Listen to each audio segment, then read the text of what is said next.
Guys, जैसा कि कल होने वाली है बैंक निफ्टी की एक्सपायरी, किस तरह से उसमें कंप्लीट मेरा प्लान बन रहा है, किन बातों का हमें ध्यान रखते हुए चलना है जिससे कि हम ट्रैप से बचते हुए एक अच्छा मोमेंटम उसमें प्लान कर सके, उस बारे में डिस्कशन करने वाले हैं। साथ ही साथ निफ्टी 50 का किस तरह से एनालिसिस बन रहा है उस बारे में भी बात करने वाले हैं। सो स्वागत है आपका एक और डेली एनालिसिस वीडियो में। सबसे पहले हम लोग डिस्कशन स्टार्ट करते हैं निफ्टी बैंक के चार्ट से। जैसा आपको यहाँ पे चार्ट देखने को मिलेगा कि मार्केट यहाँ पे एक अच्छा फॉल करने के बाद उसके बाद इसी रेंज के अंदर में काफी दिनों से यहाँ पे कंफ्यूज हो रखा है। ऊपर जाने की कोशिश करता है तो नीचे आ जाता है, नीचे आने की कोशिश करता है तो वापस से ऊपर आ जाता है। आज के दिन फिर से आप देखेंगे तो मार्केट फ्लैट प्राइस के आसपास खुला, फ्लैट से हल्का सा गैप डाउन, पहले ऊपर जाने की कोशिश करा, थोड़ी देर यहाँ पे साइडवेज पड़ा रहा, फिर वापस से नीचे आया, 51,000 के लेवल को ब्रेक डाउन करा, यहाँ पे जो गैप वगैरह पड़ा हुआ था उस गैप को फुलफिल करा, फिर उसके बाद वापस से हमें एंड में काफी अच्छा यहाँ पे बाइंग का मोमेंटम देखने को मिल रहा है। एक शार्प बाइंग होती हुई नजर आई है, जिस वजह से आप देखेंगे तो नीचे से लेकर ऊपर तक ऑलमोस्ट हमने नियर टू 3% के आसपास का मूव करा है और काफी स्ट्रॉन्ग कैंडल के साथ मार्केट वापस से अपने ये इंपॉर्टेंट रेजिस्टेंस के आसपास पहुंच चुका है।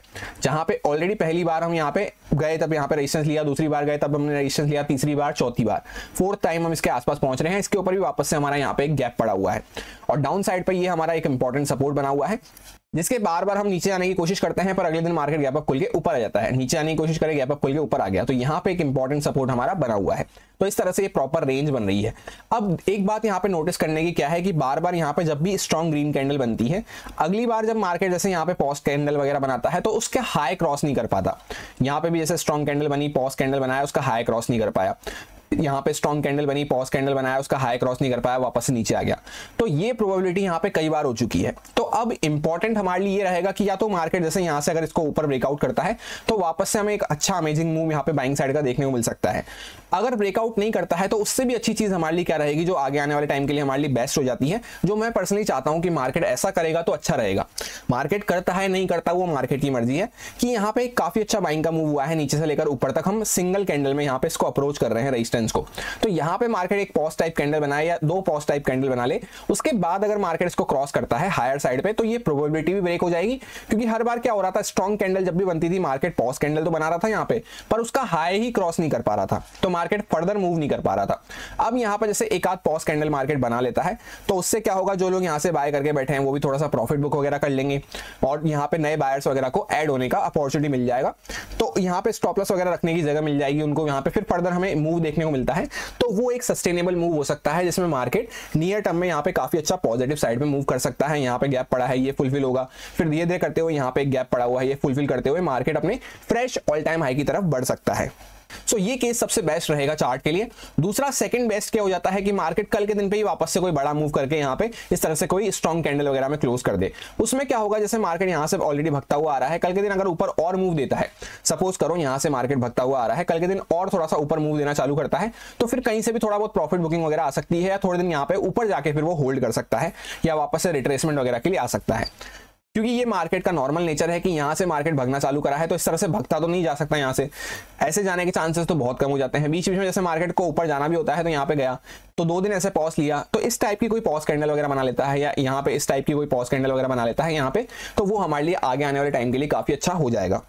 और जैसा कि कल एक्सपायरी भी होने वाली है तो एक्सपायरी के एक दिन पहले ही, वो भी सेकंड हाफ में, हमने काफी अच्छा यहाँ पे बाइंग साइड का मूव किया है। तो स्ट्रॉन्ग बाइंग मूव के बाद अब ना यहाँ पे हम अग्रेसिव होकर एक्सपायरी डे पे सेल कर सकते हैं, ना ही ज्यादा अग्रेसिव होकर बाय कर सकते हैं, क्योंकि ऑलरेडी एक अच्छा मोमेंटम हो चुका है। तो एज एन ऑप्शन बायर हम कल के दिन क्या प्लान कर सकते हैं, थोड़ा वॉलिटिलिटी के लिए प्लान कर सकते हैं, जहां पे दोनों साइड के मूव आपको यहाँ पे देखने को मिलेंगे। जिसमें डायरेक्शन हम कैसे रख सकते हैं कि मार्केट अगर जैसे हमें कोई सेलिंग वगैरह के लिए प्लान करना है तो उसको सिर्फ कम क्वांटिटी के साथ रिट्रेसमेंट बेसिस पे छोटा मोटा इंट्राडे तक के लिए सीमित रखते हुए वैसे हम प्लान कर सकते हैं। अदरवाइज जो मेजर डायरेक्शन हमारा रहना चाहिए वो बाइंग साइड पर रहना चाहिए, जहां पे भी कोई अच्छी अपॉर्चुनिटी मिलती है बाइंग के लिए वहां पे हम फोकस रख सकते हैं। क्योंकि इतनी स्ट्रॉन्ग कैंडल बनने के बाद जहां पे इंपॉर्टेंट रेजिस्टेंस जो कि ऑलरेडी 4 बार यहाँ पे टच हो चुका है, टेस्ट हो चुका है, इसके आसपास हम खड़े हुए हैं, मार्केट कभी भी इसका ब्रेकआउट कर सकता है, तो यहाँ पे हम अग्रेसिव होकर तो सेल नहीं कर सकते। सेलिंग का लेवल अप कब आएगा हमारे लिए, जब यहाँ पे मार्केट एटलीस्ट जहाँ पे ये लास्ट वाली जो रेड कैंडल थी, इससे एक दिन पहले वाली कैंडल, इसका जो हाई लगा हुआ था जो कि ऑलमोस्ट हमें 51,700 वगैरह के आसपास देखने को मिल रहा है, यहाँ तक भी अगर जैसे मार्केट थोड़ा बहुत रिटेस्ट वगैरह करता है, थोड़ा कंसोलिडेट करता है, थोड़ा होल्ड करता है, तो हमें कोई दिक्कत वाली बात नहीं है। जब मार्केट वापस से इसके नीचे आएगा तब हमारे लिए वापस से कुछ सेलिंग वगैरह की अपॉर्चुनिटी बन पाएगी। ये फर्स्ट साइन रहेगा सेलिंग के लिए। और फिर वहां पे एक अच्छा साइन हमें सेलिंग का कब मिलेगा, जब मार्केट इस कैंडल का लो वगैरह टेक डाउन करता है। अब 15 मिनट टाइम फ्रेम पे अगर आप चार्ट को देखेंगे तो मार्केट यहाँ पे मॉर्निंग में थोड़ा यहाँ पे फ्लैट प्राइस के आसपास खुला, उसके बाद कंसोलिडेट कर रहा था, हल्का सा यहाँ पे इनसाइड कैंडल वगैरह बना के एक अपसाइड का मूव दिया, फिर मार्केट सेलिंग में आया। ये गैप को फुलफिल करा मार्केट ने 51,000 के नीचे जाके और एक्जैक्टली गैप के आसपास वापस से कंसोलिडेट करके एंड में हमें काफी अच्छा यहाँ पे शार्प बाइंग का मोमेंटम या यूं कह सकते हैं शॉर्ट कवरिंग वगैरह देखने को मिल रही है, क्योंकि इस टाइप की जो कैंडल बनती है जनरली यहाँ पे लोगों के स्टॉप लॉस हिट होते हुए नजर आए हैं। क्योंकि इस एक अकेली कैंडल को अगर आप देखेंगे तो ये 1% के आसपास या उससे भी ज्यादा की कैंडल, ये सिंगल कैंडल हमें देखने को मिल रही है। उसके बाद फिर ऊपर भी जो सेलर्स वगैरह बैठे थे उनके भी यहाँ पे स्टॉप लॉस कट होते हुए नजर आए हैं। और जैसा अब आपको यहाँ पे देखने को मिल रहा होगा कि जब यहाँ पे शॉर्ट कवरिंग हुई है, ये कोई यहाँ पे नॉर्मल बाइंग वगैरह नहीं है, इतनी शार्प मेजर कैंडल जब भी बनती है जब यहाँ पे प्रॉपर किसी के मेजर स्टॉप लॉस वगैरह कट डाउन होते हुए नजर आए। तो यहाँ पे स्टॉप लॉस कट हुए हैं यानी शॉर्ट कवरिंग हुई है, तो यानी कि आसपास के सेलर्स को तो मार्केट अच्छे से भगा चुका है। अब यहाँ पे आप देखेंगे तो इंपॉर्टेंट रेजिस्टेंस के आसपास एग्जैक्टली जहां पे यहाँ पे भी हमारा गैप पड़ा हुआ था, इस गैप को हमने फुलफिल कर दिया है और गैप के आसपास आके डॉट हम रेजिस्टेंस लेके खड़े हुए हैं। तो यहाँ पे और क्लोजिंग हमने कहां करी है 52,000 के ऊपर। यानी इससे आपको क्या समझ में आ रहा है चार्ट को देखते हुए, क्या साइकोलॉजी समझ में आ रही है। नॉर्मली अगर हम प्लान करते हैं तो कि मार्केट ने यहां से एक अच्छा मूव करा तो आसपास के सेलर्स को मार्केट ऑलरेडी भगा चुका है। अब यहाँ पे जैसे इंपॉर्टेंट रेजिस्टेंस तक ऑलरेडी आ चुका है, तो यहाँ पे अपर साइड पे या तो सेलर्स बहुत कम होंगे या फिर सेलर्स के ज्यादा कोई स्टॉप लॉस हमें देखने को नहीं मिल रहे होंगे। दूसरी बात आपको क्या समझ में आ रही है यहाँ पे कि मार्केट ने बाइंग का भी काफी शार्प मूव किया है। तो जो नीचे से यहाँ पे इस जोन के आसपास से बाय करें, यहाँ से कहीं से बाय करें, उनको अभी तक काफी अच्छा प्रॉफिट चल रहा होगा। तो मार्केट किन को टारगेट कर सकता है, सेलर्स ज्यादा है नहीं हमारे पास या थोड़े बहुत सेलर्स होंगे और यहाँ पे मार्केट बायर्स भी काफी अच्छे प्रॉफिट में आ चुके हैं। तो हम ना बायर्स को डायरेक्टली टारगेट करने का प्लान कर सकते हैं कल के दिन, ना ही कोई बहुत बड़ा अमेजिंग मूव यहाँ पे अपसाइड पे इमीडिएटली प्लान कर सकते हैं, क्योंकि सेलर्स के भी हमारे पास स्टॉप लॉस ज्यादा नहीं है। तो हमें क्या करना होगा, थोड़ी देर मार्केट यहाँ पे जैसे रुक जाता है, थोड़ा रिटेस्ट वगैरह कर लेता है, उसके बाद अगर वापस से बाइंग में कंटिन्यू कर रहा है तो हम बाइंग में प्लान रखते हुए चल सकते हैं। ऐसा मैंने क्यों कहा, क्योंकि जैसे मार्केट ने यहाँ पे 52,000 वगैरह का ब्रेकआउट करके उसके ऊपर ही क्लोज कर दिया है, तो काफी लोग जो यहाँ पे भक्ति ट्रेंड में चढ़े होंगे, इस जोन के आसपास बाय करे होंगे, ये देखते हुए कि मार्केट तो भगता ही जा रहा है और BTST वगैरह में होल्ड करके अपने ट्रेड को चले गए होंगे। तो जैसे मार्केट अगर फ्लैट वगैरह खुलता है तो इनको थोड़ा सा भगाने जा सकता है, थोड़ा सा इनको डराने जा सकता है, छोटा मोटा यहाँ पे सेलिंग वगैरह का मोमेंटम देके फिर अगर कोई वापस से बाइंग की अपॉर्चुनिटी मिलती है तो वो हमारे लिए अच्छी रहेगी।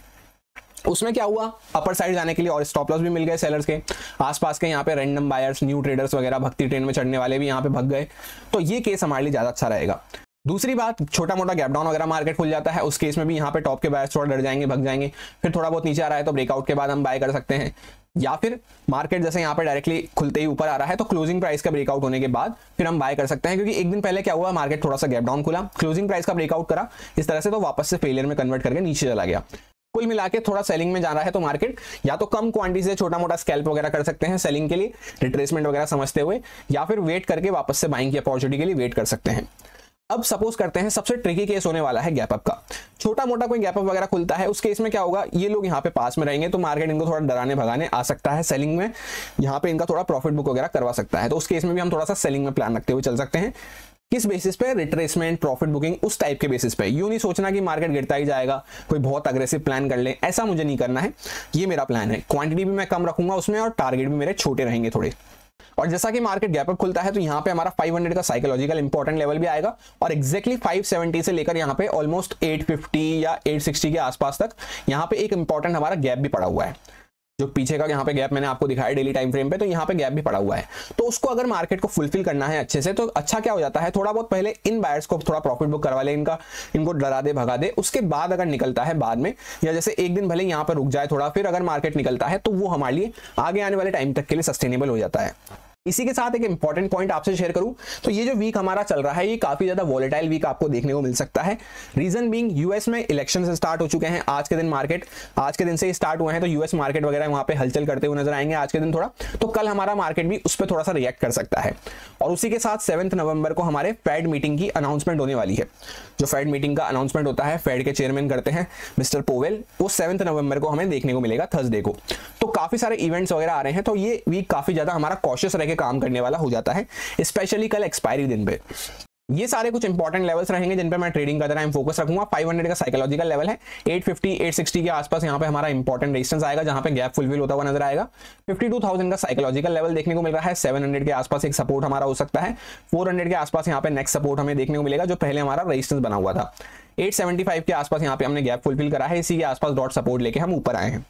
अब हम लोग आ चुके हैं निफ्टी 50 के चार्ट पे। सबसे पहले वन डे टाइम फ्रेम पे अगर डिस्कस करते हैं तो यहाँ पे आपको देखने को मिलेगा कि मार्केट प्रॉपर जहां पे पहले रेंज बना रहा था उसी जगह पर रेंज बना रहा था। कल उसका ब्रेकडाउन करा बड़ी सी कैंडल के साथ, और आज के दिन मार्केट ने एक प्रॉपर इनसाइड कैंडल बनाई है जहां पे उसी पिछली कैंडल के अंदर में हम घूमते रहे, ना हमने हाई को क्रॉस करा ना लो को क्रॉस करा। तो इसमें सिंपल सा प्लान हो जाता है कि जब मार्केट इसके बाहर या इसके नीचे निकलता है तभी एक अच्छा मोमेंटम फर्दर हम प्लान कर सकते हैं। इसके बीच में थोड़ा सा हमारा वॉलिटिलिटी के लिए प्लान रहेगा, और वैसे भी कल बैंक निफ्टी एक्सपायरी के लिए हमने क्या प्लान किया कि थोड़ा सा वॉलिटिलिटी साइड पे हमारा माइंडसेट रह सकता है, क्योंकि वहां पे भी ऑलरेडी काफी अच्छा मूव ऑलरेडी होता हुआ नजर आ चुका है।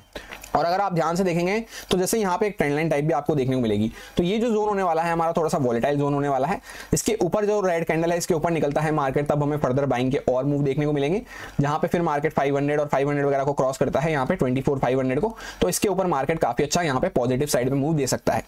और यहाँ पे इस बीच में हमारा थोड़ा सा वॉलिटिलिटी प्लान रहेगा। ऑलरेडी इनसाइड कैंडल में चल रहे हैं, तो यहाँ पे ऊपर से कॉल राइटर्स बैठे रहेंगे, नीचे से पुट राइटर्स बैठे रहेंगे। तो एज एन ऑप्शन बायर हमें छोटे मूव के लिए स्कैल्पिंग वगैरह के लिए जाना होगा। और अग्रेसिव यहाँ पे सेलिंग वगैरह के लेवल्स अभी फिलहाल दूर हो चुके हैं, जो कि 24,000 एटलीस्ट अगर मार्केट जब इसको ब्रेक डाउन करता है तभी हम कुछ अग्रेसिव सेलिंग वगैरह का प्लान कर सकते हैं। इंट्राडे वगैरह में कोई रिट्रेसमेंट वगैरह आता है, कोई यहाँ पे प्रॉफिट बुकिंग आती है, उसको हम कम क्वांटिटी और छोटे टारगेट से प्लान करते हुए चलेंगे। जैसा कि 15 मिनट टाइम फ्रेम पे आपको देखने को मिल रहा होगा, यहाँ पे इस तरह से एक ट्रेंड लाइन टाइप चलती हुई आ रही है। इसके आसपास हम यहाँ पे बार बार यहाँ पे रेजिस्टेंस लेके फॉल करते हैं, तो मार्केट जैसे भगता हुआ दूर से आया है इसके आसपास, तो इसी फ्लो में इसको ब्रेकआउट करने की जगह ज्यादा अच्छा क्या हो जाता है, जैसे मार्केट यहाँ पे थोड़ी देर होल्ड करे, थोड़ी देर सस्टेन वगैरह करे, थोड़ा प्रॉफिट बुकिंग वगैरह करवा ले टॉप के बायर्स वगैरह की, फिर अगर वापस से ब्रेकआउट करता है तो उसको अपर साइड जाने के लिए लिक्विडिटी भी मिल जाएगी, सेलर्स के स्टॉप लॉस भी मिल जाएंगे, और ये जो यहाँ पे भक्ति ट्रेन में बायर्स वगैरह आए होंगे ये भी थोड़ा सा अपना प्रॉफिट बुक कर लेंगे। वहीं पे क्या होता है, मार्केट जैसे डायरेक्टली गैप अप वगैरह खुल जाता है, तो यहाँ पे बड़ा गैप अप खुला, तो यहाँ से ऑलरेडी मूव हुआ, यहाँ से ऑलरेडी मूव हुआ, सेलर्स वगैरह ऑलरेडी यहाँ पे एग्जिट ले चुके होंगे, तो थोड़ा बहुत मार्केट फिर ऊपर जाके या तो नीचे आ सकता है, और या फिर नीचे अगर आता है डायरेक्टली तो वापस से जब अपना हाई वगैरह ब्रेकआउट करे तब हमें यहाँ पे बाइंग में प्लान करते हुए चलना है। छोटा मोटा गैप अप वगैरह खुलता है तो उसमें इंपॉर्टेंट रेजिस्टेंस हमारा आ रहा है, उससे क्या होगा कि मार्केट यहाँ पे आसपास के लोगों को थोड़ा भगाने वगैरह पहले आ सकता है, तो उस चीज में हम थोड़ा सा सेलिंग प्रॉफिट बुकिंग वगैरह के लिए प्लान करते हुए चल सकते हैं। डायरेक्टली अगर मार्केट गैप डाउन खुल जाता है, तो आज के दिन जैसे क्या हुआ, गैप डाउन खुल के मार्केट ऊपर गया फिर नीचे आया इस तरह से, तो इस चीज के लिए तो हमें प्लान नहीं करना है। अगर गैप डाउन खुल के मार्केट ऊपर निकलना चालू कर रहा है तो हम कुछ ना कुछ बाइंग में प्लान करते हुए चल सकते हैं। और अगर गैप डाउन खुल के मार्केट नीचे आएगा तो हमें वेट करना है जब मार्केट अपना हाई क्रॉस करे, तब हमें बाइंग में प्लान करते हुए चलना है, सेम जैसा हमने बैंक निफ्टी में डिस्कस करा। अग्रेसिव कोई सेलिंग वगैरह हम इस जोन के नीचे ही कर पाएंगे, जहां पे बैक टू बैक हम यही 3 बार सपोर्ट ले चुके हैं, ये हमारा इंपॉर्टेंट जोन बना हुआ है, इसके नीचे कोई अग्रेसिव सेलिंग का मौका हमें मिल पाएगा, या एटलीस्ट मार्केट जब तक 24,000 के ऊपर बना हुआ है तब तक हमें अग्रेसिव सेलिंग को फिलहाल पॉज करते हुए चलना होगा। कोई सेलिंग वगैरह करनी भी है तो उसको ऐसे समझ के करना है कि सिर्फ रिट्रेसमेंट हम कर रहे हैं, यहाँ पे एक स्ट्रेच मूव लेने के बाद, या जैसे डायरेक्टली मार्केट गैप अप खुल गया कुछ पॉइंट्स और चले गए तो थोड़ा सा लोग प्रॉफिट बुकिंग वगैरह कर रहे हैं, ये समझते हुए सिर्फ हमें अगर सेलिंग का कोई सेटअप मिलता है तो उसको इस बेसिस पे यूज करना है। ये सारे कुछ इंपॉर्टेंट लेवल्स रहेंगे। 500 का साइकोलॉजिकल लेवल है, 370 के आसपास एक रेजिस्टेंस हमारा बना हुआ है, 138 के आसपास यहाँ पे हमारा एक सपोर्ट हो सकता है माइनर, 24,000 का यहाँ पे साइकोलॉजिकल लेवल है, और 810 के आसपास एक सपोर्ट हमारा हो सकता है। सो एक लाइन में दोनों इंडेक्स के लिए सिंपल सा प्लान मेरा यही है कि मार्केट काफी ज्यादा कंफ्यूज और वॉलेटाइल बना हुआ है, इवेंट का वीक भी चल रहा है, तो यहाँ पे हमें थोड़ा सा कॉशियस रह के काम करना है। एक दिन मार्केट नीचे आता है, अगले दिन मार्केट बड़ा रिकवरी करके ऊपर चला जाता है, तो इस तरह से मार्केट काफी ज्यादा वॉलेटाइल और कंफ्यूज बना हुआ है। तो अगर यहाँ पे अच्छे से हम टारगेट वगैरह ट्रेल करते हुए नहीं चलते, या क्वांटिटी वगैरह अच्छे से मैनेज नहीं करते, ज्यादा ओवर ट्रेडिंग वगैरह करने की कोशिश करेंगे, तो हमारे लिए ट्रैपिंग वाला वीक ये हो सकता है। दूसरी बात, जैसे ऑलरेडी एक अच्छा मोमेंटम हो चुका है, तो टेक्निकली हमें क्या करना होता है, थोड़ा सा वहां पे वॉलिटिलिटी एक्सपेक्ट करके चलना होता है, क्योंकि कहीं पे भी मार्केट ओपन होता है कल के दिन आपको दोनों साइड के एक अच्छे मूव देखने को मिल सकते हैं, जिसको हम अच्छे से छोटी क्वांटिटी रखते हुए प्रॉपर ट्रेल वगैरह करते हुए वहां पे प्लान कर सकते हैं। यही मेरा सिंपल सा एनालिसिस बन रहा था दोनों इंडेक्सेस में, जो आपके साथ प्योरली एजुकेशन एक्सपीरियंस पर्पस से शेयर किया गया है, सारे लॉजिक्स और रीजंस को एक्सप्लेन करते हुए। अब अगर आपको अच्छा लगता है, समझ में आया है, तो आप इसको यूज में ले सकते हैं अपने रिस्क पे, अपने प्रॉपर रिस्क मैनेजमेंट को फॉलो करते हुए, अच्छे से स्टॉप लॉसेस वगैरह को फॉलो करते हुए। Happy bank Nifty expiry, thank you.